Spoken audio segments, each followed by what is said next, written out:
Bharatiya Janata party పట్టణ కార్యవర్గ సమావేశం సూర్యాపేట పట్టణంలోని పార్టీ కార్యాలయంలో నిర్వహించడం జరిగింది. ఇట్టి సమావేశానికి ముఖ్య అతిథిగా రాష్ట్ర ఉపాధ్యక్షులు సంకినేని వెంకటేశ్వరరావు హాజరై మాట్లాడుతూ కాంగ్రెస్ ఇచ్చిన 6 గ్యారెంటీలలో మొత్తం 423 హామీలు ఉన్నాయి. ఇందులో చదువుకునే మహిళలకు స్కూటీలు, నిరుద్యోగ భృతి, మహాలక్ష్మిల గురించి కాంగ్రెస్ పార్టీ మర్చిపోయింది. రైతులకు రైతు రుణమాఫీ పూర్తి చేయకుండానే సంబరాలు చేసి రైతులకు రైతు బంధును కూత పెట్టే ప్రయత్నం చేస్తున్నారు. వర్షాకాలం మొదలైన రైతులకు ఇప్పటి వరకు పంట పెట్టుబడి సహాయంగా రైతు బంధు ఎందుకు ఇవ్వలేదు?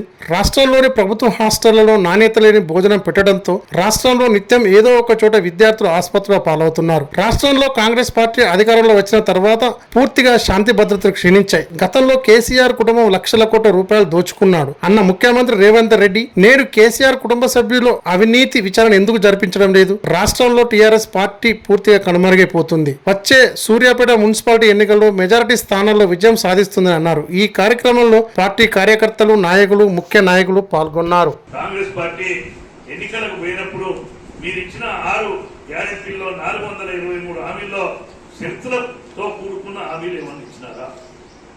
ఈ రకంగా ఉన్న వాళ్ళకే, తెల్ల రేషన్ కార్డు ఉన్న వాళ్ళకే మేము ఇస్తామని గత ప్రభుత్వం 10 సంవత్సరాలు ఏమన్నంటే గత 10 సంవత్సరాల ప్రభుత్వం మీద నిందేసి ఈరోజు తప్పించుకోవడానికి ప్రయత్నం జరుగుతుంది.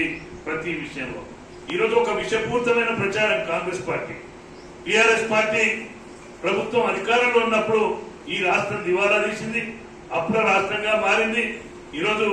అందుకే ఈరోజు మేము ఇవ్వలేకపోతున్నామని నిజంగా బుద్ధున్న కాంగ్రెస్ పార్టీ నాయకులకు మీకు తెలియదా అని నేను అడుగుతున్నాను. ఆ రోజు రేవంత్ రెడ్డి గారు మాట్లాడారు, ప్రతి వ్యక్తికి తెలంగాణ రాష్ట్రంలో 1,00,000 రూపాయలు రుణం ఉంది అని మాట్లాడారు. మరి అదే కాకుండా ఆ రోజు రుణాలు ఇచ్చే పరిస్థితిలో లేదు.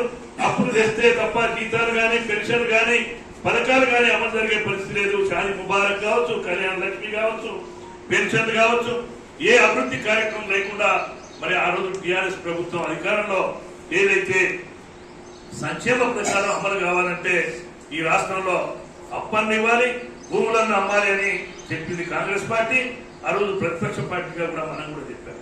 కానీ ఈరోజు అదంతా తెలిసి కూడా ఈరోజు మళ్ళీ ఈ ప్రభుత్వం తప్పించుకోవడానికి ఇచ్చిన హామీలను పోస్ట్ పోన్ చేయడానికి ఇచ్చిన హామీలను మరి ఈరోజు తక్షణమే పరిష్కరించకుండా ఉండడానికి కేసీఆర్ ప్రభుత్వం మీద మరి ఈరోజు మాట్లాడుతున్నారు.